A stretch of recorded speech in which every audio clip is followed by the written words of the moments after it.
on anti-Asian violence.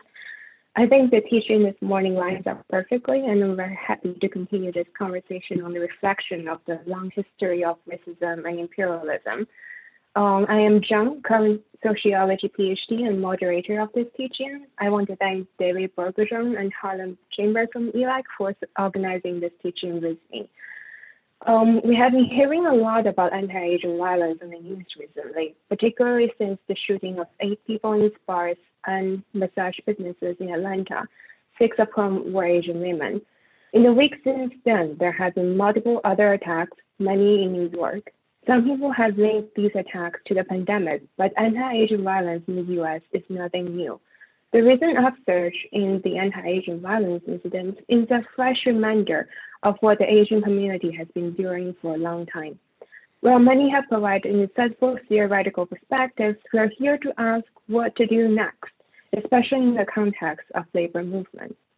We also hope to bring in diverse voices from the Asian community into the conversation, since as many of us know, our community is fraught with internal divisions. In this panel, we want to highlight working class immigrant and migrant experiences of anti-Asian violence and labor that is often performed by women. We want to push the conversation beyond the calls for increased policing and hate crime legislation, which often focus on individual acts of violence and forget about state violence, and instead think about what protection and justice for citizens and non-citizens alike means. We need to envision a framework for justice that goes beyond nationality, which is crucial not only for the anti-Asian violence conversation, but also for heavily exploited non-citizen workers in the US and low-wage workers in the developing world, and the refugee and migration crisis happening around the world. This panel is not inclusive of all Asian and non-citizen experiences due to the limitations of organizers. In particular, our speakers and organizers are primarily of East Asian descent. And we worry about perpetuating this idea that Asian means East Asian, which you often see in the media.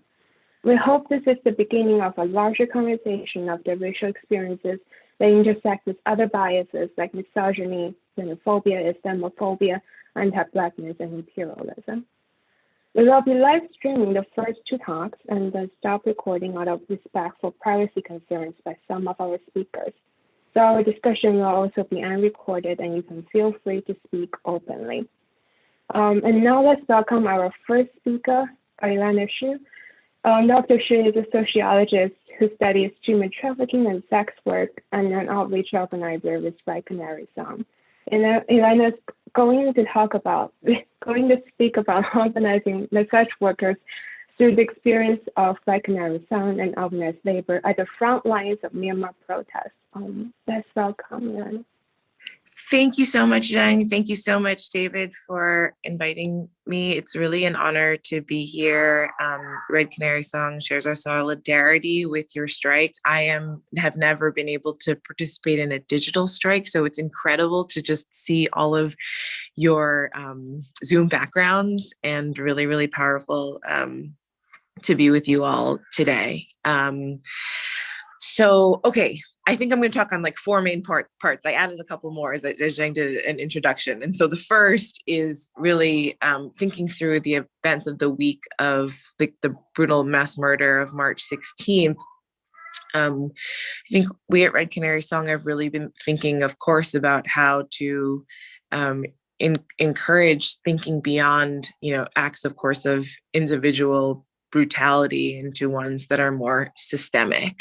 I think we're thinking through in particular how just 2 days before those attacks, there was also a plane of 33 Vietnamese refugees in the United States that were deported back to Vietnam with the support of the Biden administration, and how that too is an act of state-sanctioned violence against Asian American people. So when we're thinking about violence, of course, we're grappling with horrendous interpersonal forms of violence that particularly are affecting like women and elderly people.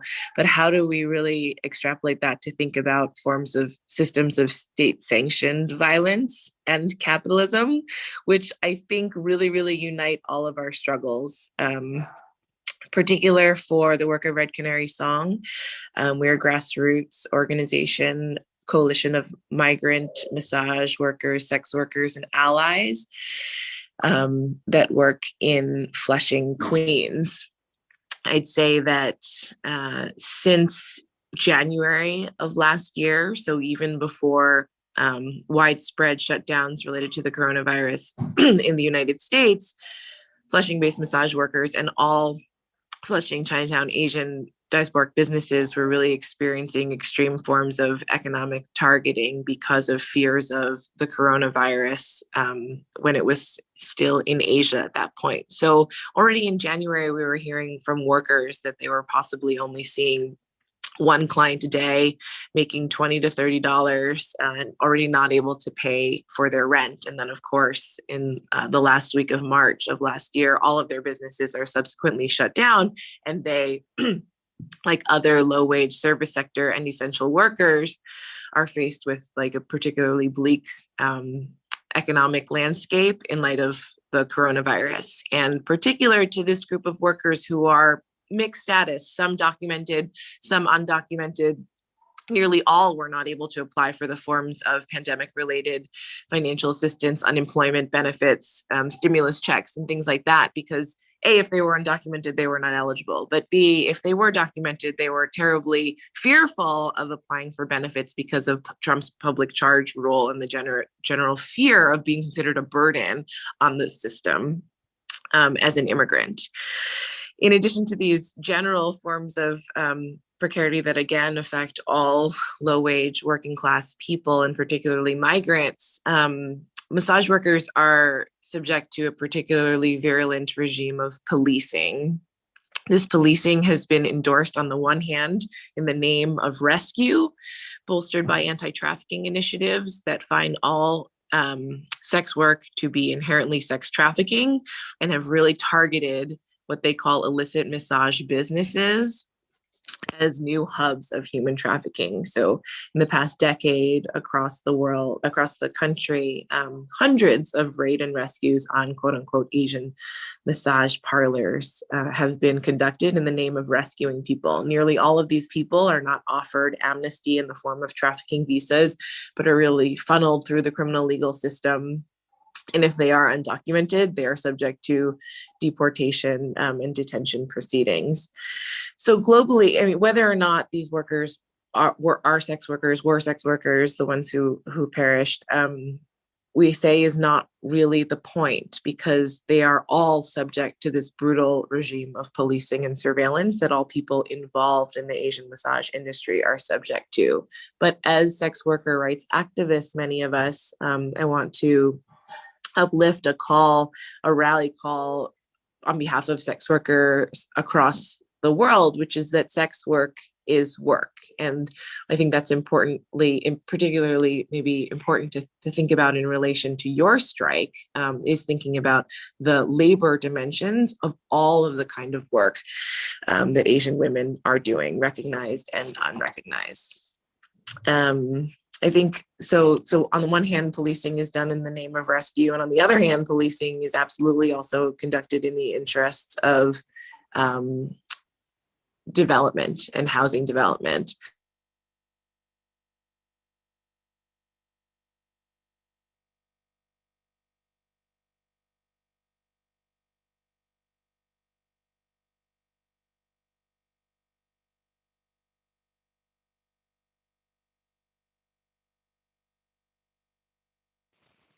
I think the room is closed.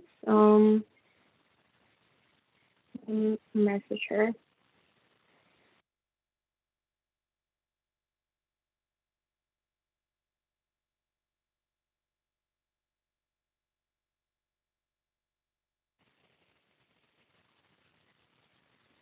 I will message to Elena to check the internet.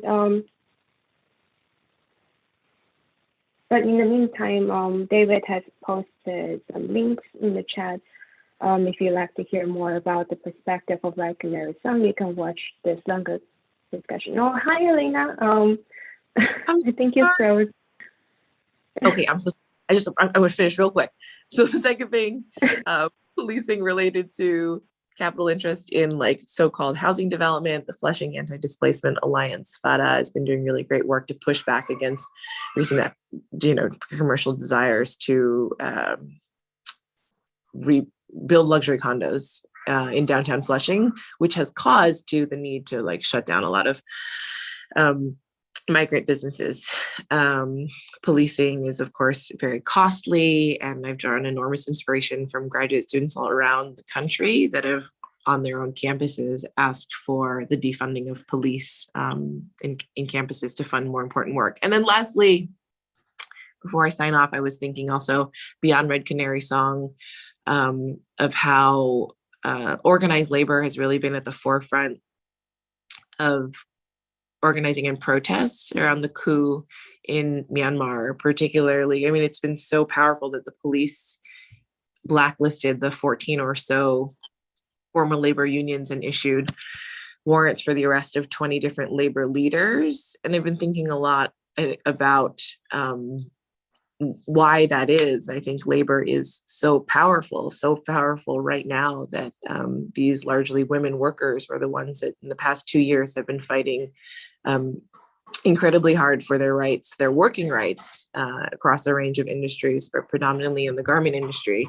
And it is through that organization, through their organization and capacities as workers, as labor activists, that they were able to launch one of like the largest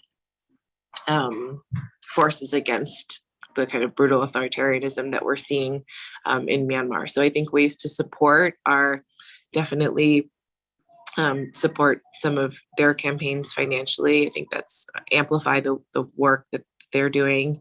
And of course, for Red Canary locally, David is a tremendous supporter, always comes through with, translations at 3:00 in the morning and really insightful ways of being a part of this. If there are other ways that some of you would like to get involved, please just get in contact with me, and also let us know how we can support your work. Thank you. Thank you so much, Alina. There's a link that David posted in about the YouTube link, a discussion on white supremacy, policing, and Asian massage work. And if you have any links that about how we can support the Myanmar protests right now, also feel welcome to put the links in the chat. So next up we will have Yolanda. Hi everyone. I'm gonna go ahead and share my screen because I have some photos to show. If that's okay.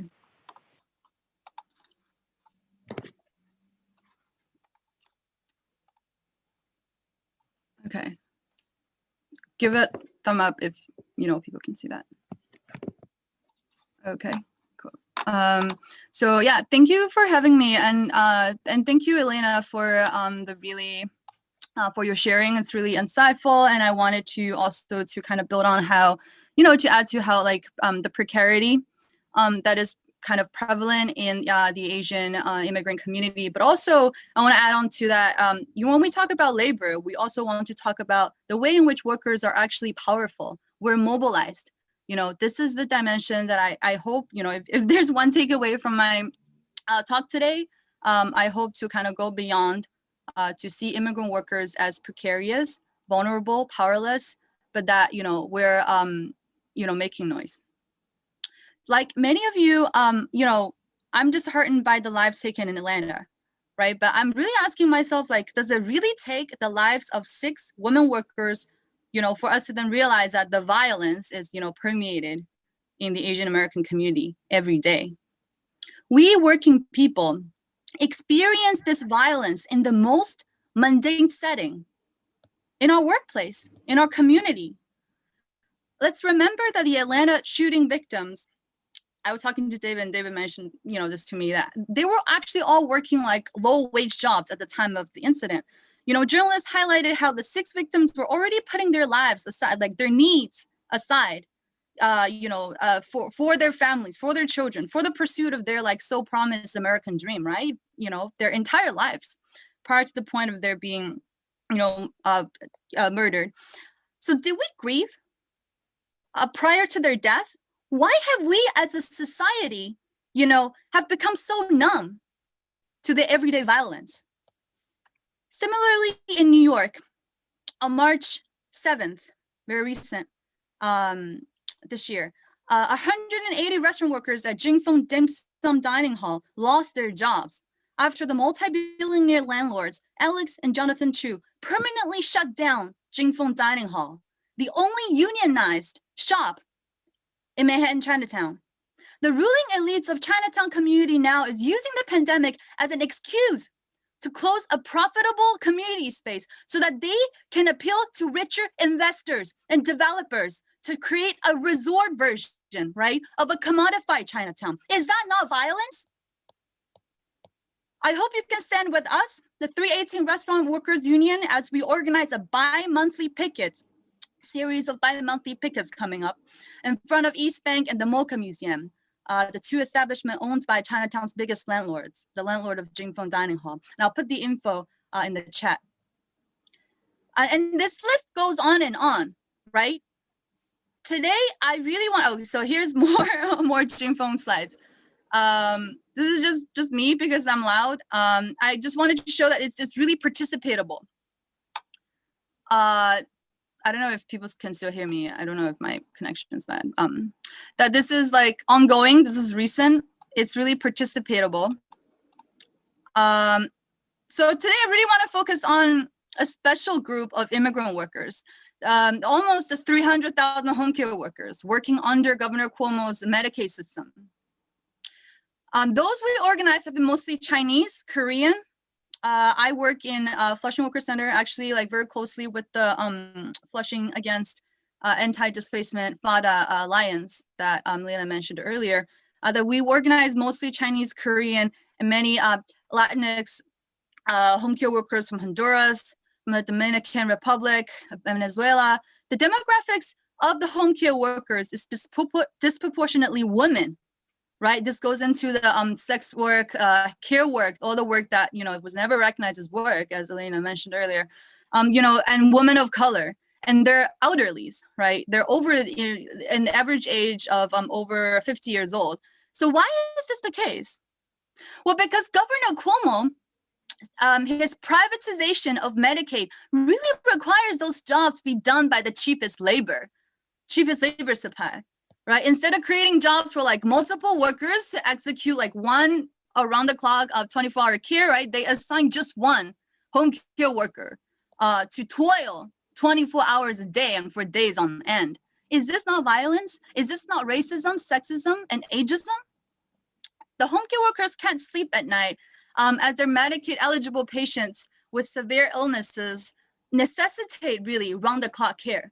So those home care workers develop chronic conditions of insomnia, even when they're like off shift, sleeping at their own bed, like they couldn't fall asleep. They wake up in the middle of the night, thinking that oh, did someone call me?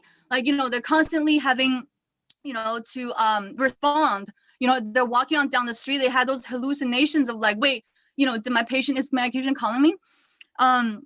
And women's care work is also taken for granted, right? Because a lot of them have to cook de facto 5 meals for 5 people in the household, even though they just signed up for bathing and cooking for one patient that they, assigned to take care of.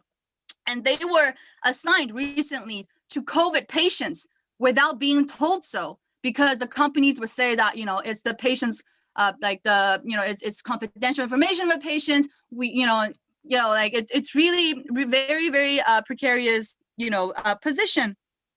And people are saying, the workers are saying, I couldn't even see my kids growing up. I have to outsource my own child rearing to someone else, right? Why am I still paying my apartment? I live, 24 hours in my patient's apartment.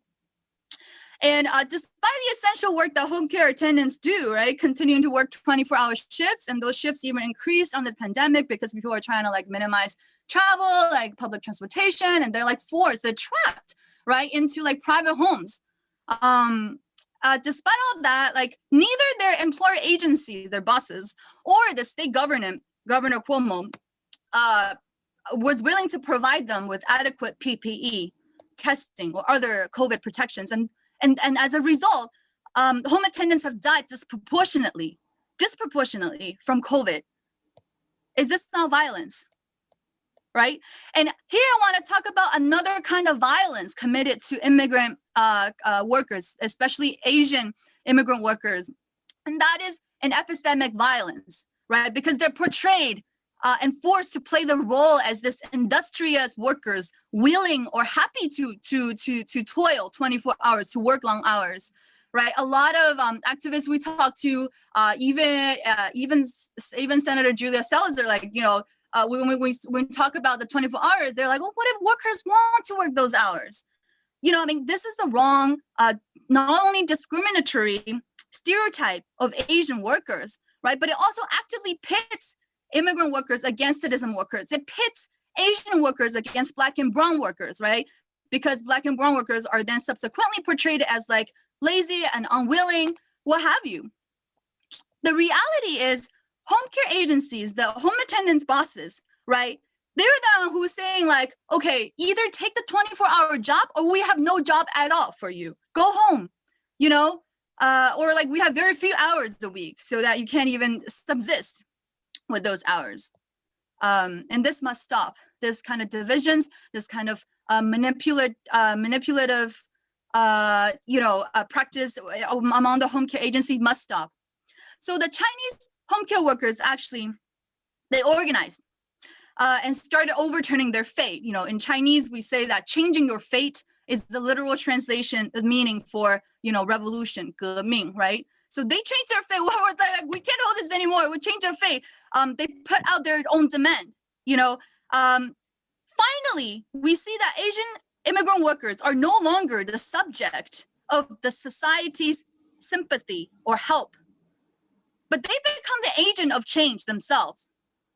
In the midst of racism, sexism, ageism, and in the midst of society telling them that you're powerless, you know, and in the midst of America telling them that, hey, you're chosen, you're lucky, you're chosen to come to America, be thankful, don't complain. You know, they said no, enough is enough, right? We deserve to have our lives under our control. And this starts with an adequate control of the amount of hours we work. It starts with the control of time. Because when workers have free time, they actually can organize themselves, right? Around anything, be it wages, be it PPE, or, you know, refusal to take more hours, or protest against layoffs. Instead of having powerful organizations, advocacy groups, advocate on their behalf, right? They can organize, when they have time, they can organize a grassroots campaign on their own. So starting 2015, Lai Yi-Chen filed wage theft cases. They were only paid by half of the hours they work. And that scared, you know, her boss. So she was able to then get, instead of 24-hour shifts, she was able to get 12-hour shifts. So that set a good precedent. And that encouraged a lot of workers to come out. She said, why should we be okay with the fact that, you know, our time, our whole life, you know, is dictated, owned, enslaved, you know, in New York State. This is the worst state compared to all other states, you know, in this country, enslaved by our bosses. In 2019, Lai Yi and her co-workers inspired this introduction of this new legislation statewide to end the 24-hour workday among the home care industry. The bill number is A3145 S359. It's still in the process of gaining, you know, new sponsors. Many legislators, you know, newly elected from DSA and elsewhere, you know, and otherwise are like, you know, have co-sponsored. And coming up, they have this new action, you know, because the pandemic has largely, you know, been like hostile for workers to kind of come to protest and organize. They're coming up with this new action on April 28th, 11 a.m., you know, to demand back wages immediately, to end 24-hour toiling immediately, and to recognize care workers. Care work is also work, right? So I'll circulate the information in the chat later, and also the bill number. So we see that when Asian immigrant workers are no longer pitied, right? They become powerful, and they actually even start to lead us, all of us, by leading a fight that's joined not just by Asian, right? But also home care aides of all other ethnicities and genders. There are a slight section of male home attendants as well, but predominantly women. Women have been, the most militant in organizing. On March 8th, this is a photo from the recent mobilization we did on March 8th, International Working Women's Day. The home care workers were joined by domestic workers, day laborers, and even office workers. Myself included. I'm a member of UAW, GSOS, and NYU. As a graduate student worker, I really realized that my conditions are not, better, right? I definitely don't have an 8-hour work day, right? I need to take control of my time. And here, the home care workers started this grassroots organizing. I'm there to support. And so did all the other workers, were at the mobilization, we're all kind of moved, right, by the movement that started. So again, the demand comes from the home care aides themselves. They say, we don't want this, right, to stay just an advocacy within the home care industry. We need to revolutionize our whole workaholic American culture. The way Americans normalize long hours. Otherwise, all of our fights, stay localized, compartmentalized, piecemeal, right, and divided. If it just remains in the individual shop. We need to come together, that's what they're saying. And they say having an immigrant underclass of workers, like they themselves, toiling the 24-hour workdays, really set the bar low collectively for workers as a whole. So our bosses, can always point to them and say look at those overexploited Asian immigrant women workers. You should be thankful for the 16 hours that you work for, or the 12 hours that you work for, right? This is really putting workers in competition.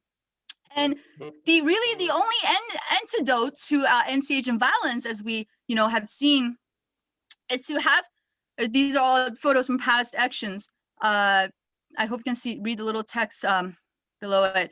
The only antidote, right, to anti-Asian violence is to have really the most oppressed to lead all of us, working people, Asian or Latinx, right, immigrant or citizen, low wage or high wage even, because office workers are joining as well, formalized or unformalized, domestic workers, were paid off the table, and, even working parents were joining. Is to have everyone united under this one demand to take back the control. And I want to say, again, if there's one takeaway, is that immigrant workers can be powerful. It really depends on where we're looking at, whether or not we recognize them, we give them the agency. And lastly, as I wrap up, I said anti-Asian violence is more than just an act committed by an individual person, right? It's a condition by systemic design under the watch of Governor Cuomo, who abuses not just white women, but also immigrant women of colors, as he oversees the entire home care situation. He knows it, right? He single-handedly designed this under Medicaid. And, he really is the one who let wage theft, sweatshop conditions rampant in the state. It's also perpetrated in the Asian Americans' own community sometimes, anti-Asian violence. As CPC, Chinese American Planning Council, one of the most powerful, largest nonprofit for Asian Americans, right? They weren't willing to pay back multi-million dollars owed to the workers, to Lai Yi-Chen, to her co-workers. 24-hour shifts up to this day is still only paid by half. Less than minimum wage, that is. So join our action, everyone, to hold CPC accountable for perpetrating anti-Asian violence, and join our action to hold Jing Feng landlords, as I mentioned earlier, accountable for displacing the dining hall, the union, and the workers. I'll circulate the links in the chat. Thanks for having me. I hope that, this is helpful as, the Columbia Student Union is on strike. I know the NYU is going to be on strike soon. So yeah, let's keep talking. Let's keep the conversation going. This is wonderful. Thank you, David and Jen, for having me.